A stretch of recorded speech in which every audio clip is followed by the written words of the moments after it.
plutôt Christ est le mystère caché de la plénitude de la divinité révélée. Amen. Amen.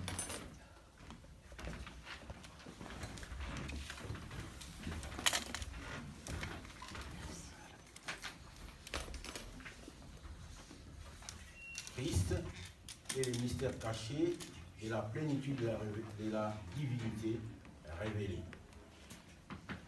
Nous savons souvent les chrétiens, des fois qu'ils sont en crise d'identité. Ils ne savent pas qui ils sont. Ils ne savent même pas qui ils louent, qui ils adorent. Ben, ils disent toujours qu'ils sont chrétiens. Or, celui qui ne sait pas, celui qu'il est en train d'adorer, il est vraiment complètement hors plat. Amen. Donc on doit déjà savoir qui tu es, tu dois savoir qui tu sers déjà, et c'est le plus important. Et là, tu auras quand même une façon de prendre la défense. C'est comme ce qui s'est passé à Colosse. Il y a une hérésie qui s'est circulée dans Colosse.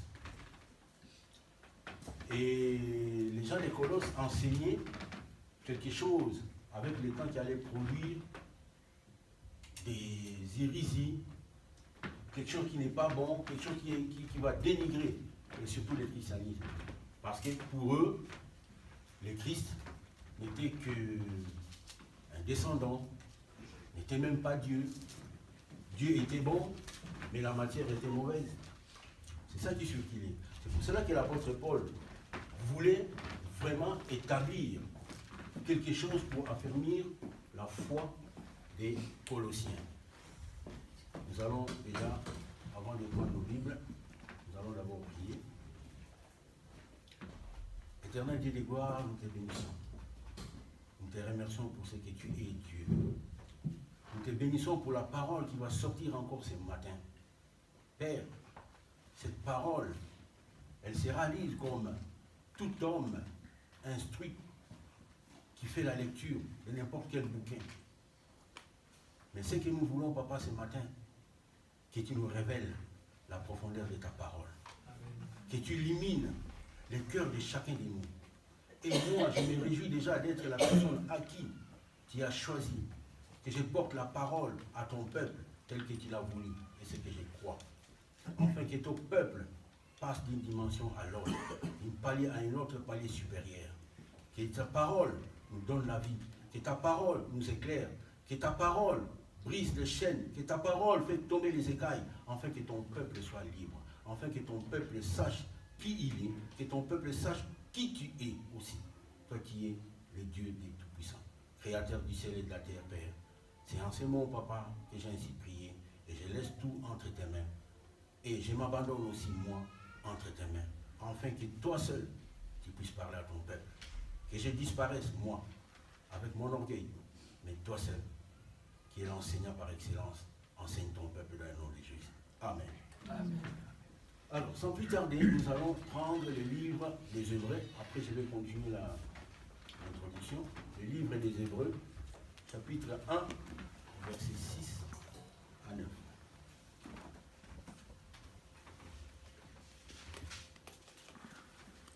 Hébreux, chapitre 1.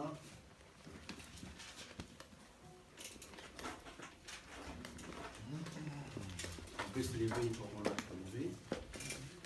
Hébreux chapitre 1, au verset 6 à 9.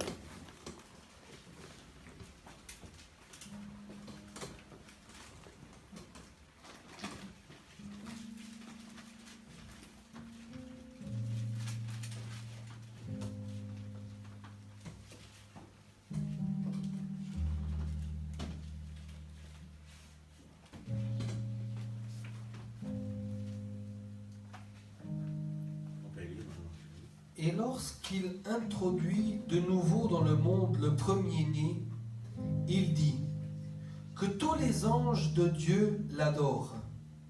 De plus, il dit des anges, celui qui fait de ses anges des vents et de ses serviteurs une flamme de feu. Mais il a dit au Fils, ton trône, ô Dieu, est éternel. Le sceptre de ton règne est un sceptre d'équité. tu as aimé la justice et tu as haï l'iniquité. C'est pourquoi, ô Dieu, ton Dieu t'a oint d'une huile de joie au-dessus de tes égaux. Amen. On peut prendre place. Voilà ce que je disais. Dans Colosse, il y a ce bruit qui disait que Jésus n'était qu'une simple émanation de Dieu. Il n'était pas fils de Dieu. Or, nous, en tant que chrétiens, nous savons que le christianisme est basé sur la vie de Jésus. Hein? Sur ses enseignements, sur sa mort, ainsi que sur sa résurrection. Donc on ne peut pas dénier Jésus à Dieu. Voyez? Donc Jésus-Christ est Dieu. Et c'est là, ça fait que la réincarnation de Dieu qui était en Jésus. Parce que tout ce que Dieu avait déversé en Jésus. Amen. Et voilà, Paul était obligé de donner ces affirmations afin que l'église de Colosse ait la, comment dirais-je, qui soit bien établie au niveau de la foi et que leur foi soit aussi affermie. De savoir déjà que ce n'est pas seulement celui-là que je suis, de savoir que je suis en train de suivre celui qui va me donner la vie éternelle. Donc, en un mot, je dirais que Jésus-Christ était 100% homme et il était 100% Dieu. Et si on peut regarder dans Colossiens chapitre 2 au verset 9 pour affirmer.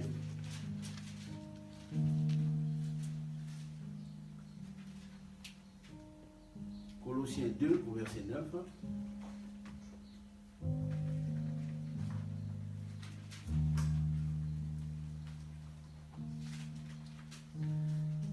Car en lui habite corporellement toute la plénitude de la divinité. Continuons, on dit ceci. Vous avez tout pleinement en lui. Amen. Amen. Amen. Donc, en lui habite toute la divinité. En qui? C'est en Jésus-Christ. Donc, toute la divinité. Donc, ce que Dieu avait, il a donné à Jésus.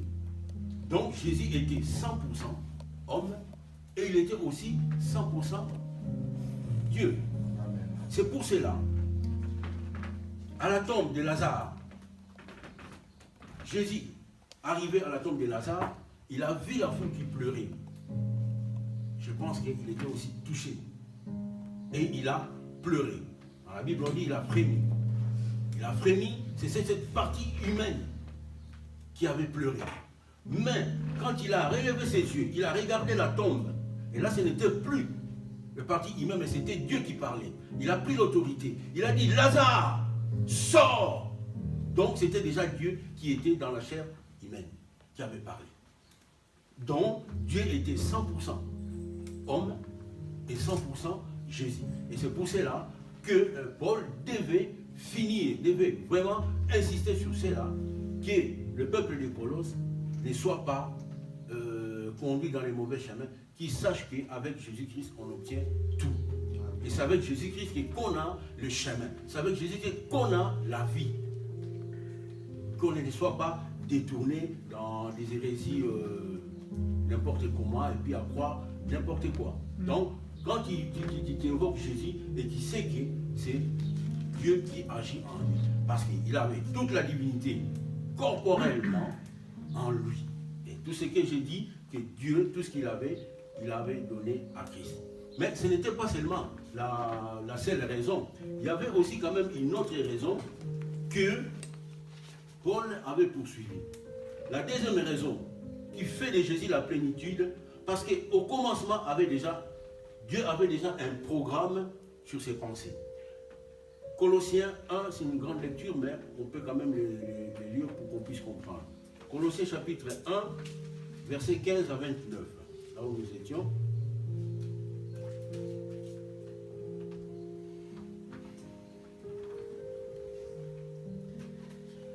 Il est l'image du Dieu invincible, le premier-né de toute la création. L'image de Dieu invisible. Oui, oui. Il est l'image du Dieu invisible, le premier-né de toute la création. Car en lui ont été créées toutes les choses qui sont dans les cieux et sur la terre, les visibles et les invisibles, trône, dignité, domination, autorité, tout a été créé par lui et pour lui. Il est avant toute chose et toute chose subsiste en lui. Il est la tête du corps de l'Église. Il est le commencement, le premier-né d'entre les morts, afin d'être en tout le premier. Car Dieu a voulu que toute plénitude habitât en lui. Il a voulu par lui réconcilier tout avec lui-même, tant ce qui est sur la terre que ce qui est dans les cieux, en faisant la paix par lui, par le sang de sa croix. Et vous, qui étiez autrefois étrangers et ennemis par vos pensées et par vos mauvaises œuvres, il vous a maintenant réconciliés par sa mort dans le corps de sa chair, pour vous faire paraître devant lui saint, irrépréhensible et sans reproche. Si du moins vous demeurez fondés et inébranlables dans la foi, sans vous détourner de l'espérance de l'évangile que vous avez entendu, qui a été prêché à toute créature sous le ciel et dont moi, Paul, j'ai fait ministre. Je me réjouis maintenant dans mes souffrances pour vous. Et ce qui manque aux souffrances de Christ, je l'achève en ma chair pour son corps, qui est l'Église. C'est d'elle que j'ai été fait ministre selon la charge que Dieu m'a donnée auprès de vous, afin que j'annonçasse pleinement la parole de Dieu. Le mystère caché de tout temps et de tous les âges m'est révélé maintenant à ses saints, à qui Dieu a voulu faire connaître quelle était la glorieuse richesse de ce mystère parmi les païens, savoir Christ en vous, l'espérance de la gloire.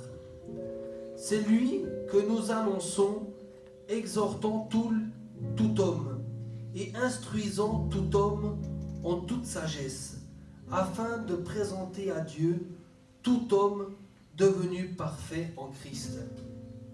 C'est à quoi je travaille, en combattant avec sa force qui agit puissamment en moi.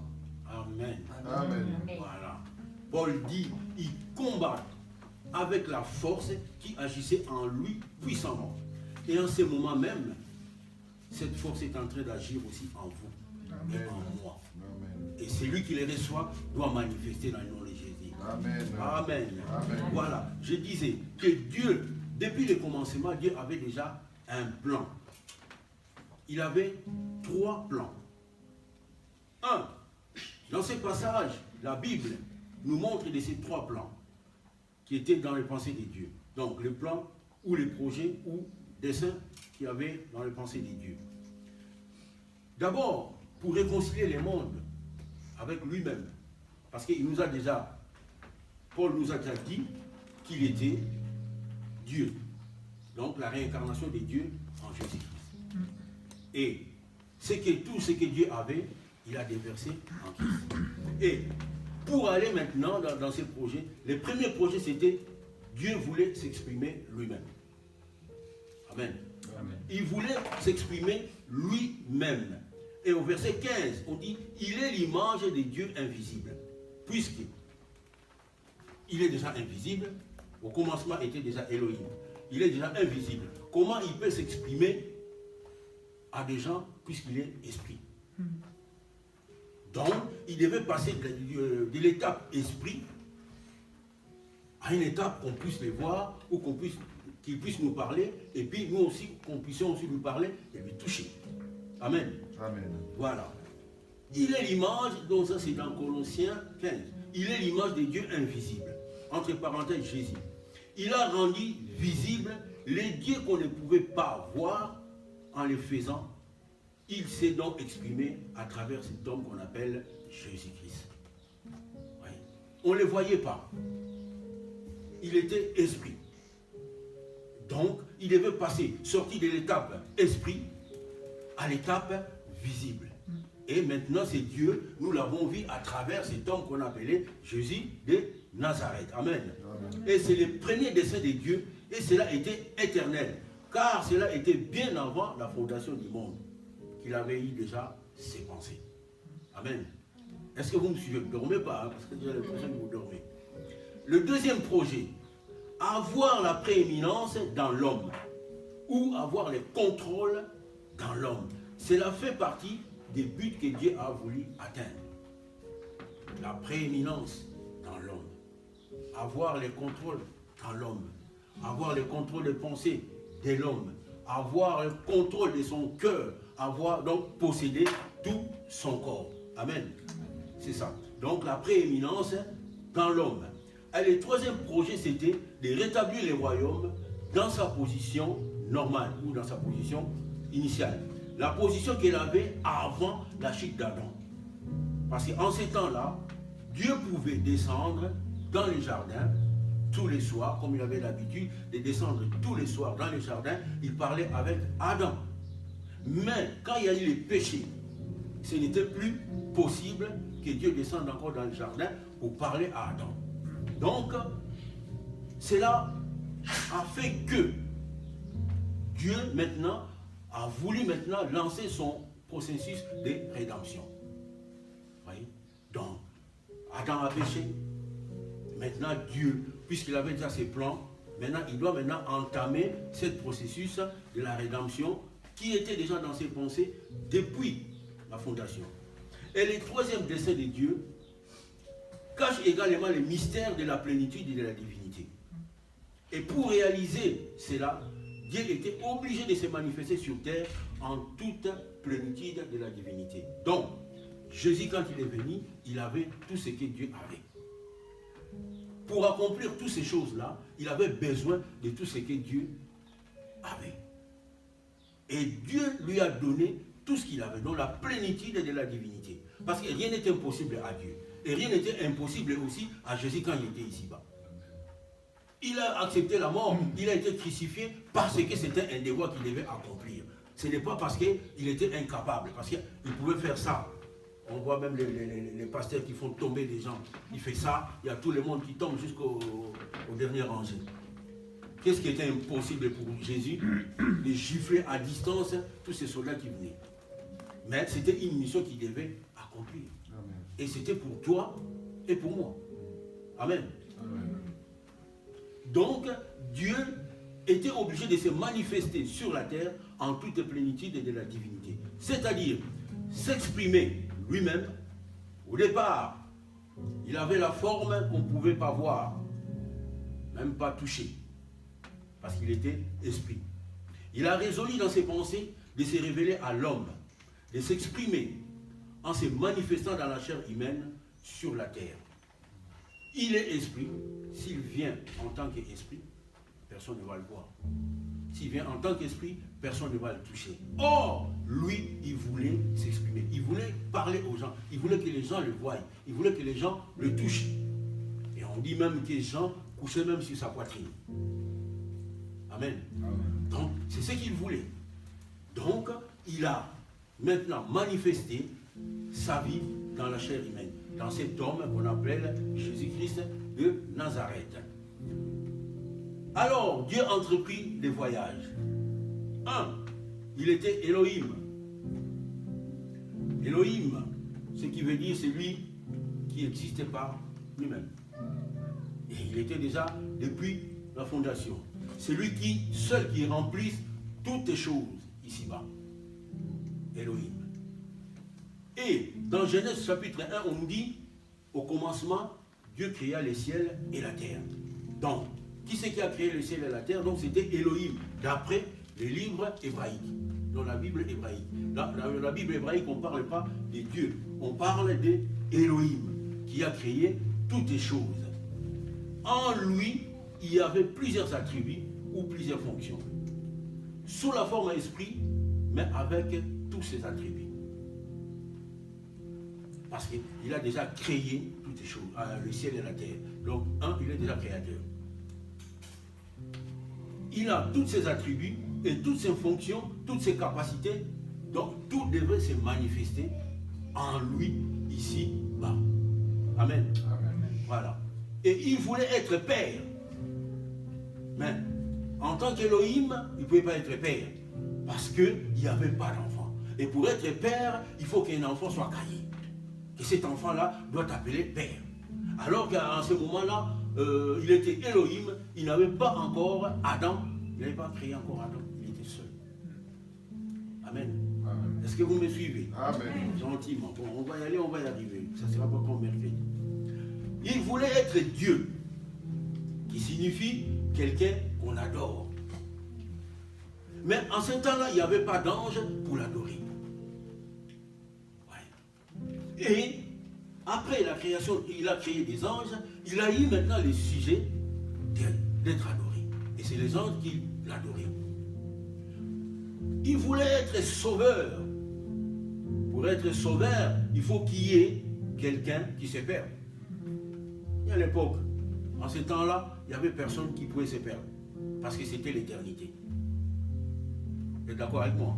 Amen. Il n'y avait pas de perdition. Et même pas de péché. Il voulait être guérisseur. En ce temps-là, il n'y avait pas de maladie. Tu vois, tous ces attributs qu'il avait, donc ça devrait se manifester maintenant. Il voulait être guérisseur, mais en ce temps-là, il n'y avait pas de maladie. À l'éternité, il n'y avait pas de maladie. Amen. Il avait les attributs des sauveurs. Lys de la vallée, porte de Saran, étoile brillante du matin, Esprit Saint, Fils de Dieu. Ce sont les attributs qui étaient en lui, qui s'est proposé de manifester ici-bas. Alors, il quitta la forme Elohim, il se concentra, il se condensa, prenant la forme lumière, qui est simplement le Logos, donc la parole. Et la parole qui a fait toutes choses. On nous dit dans Jean 1 à 14, 1, 4. Non, Jean, chapitre 1, verset 1 à 4.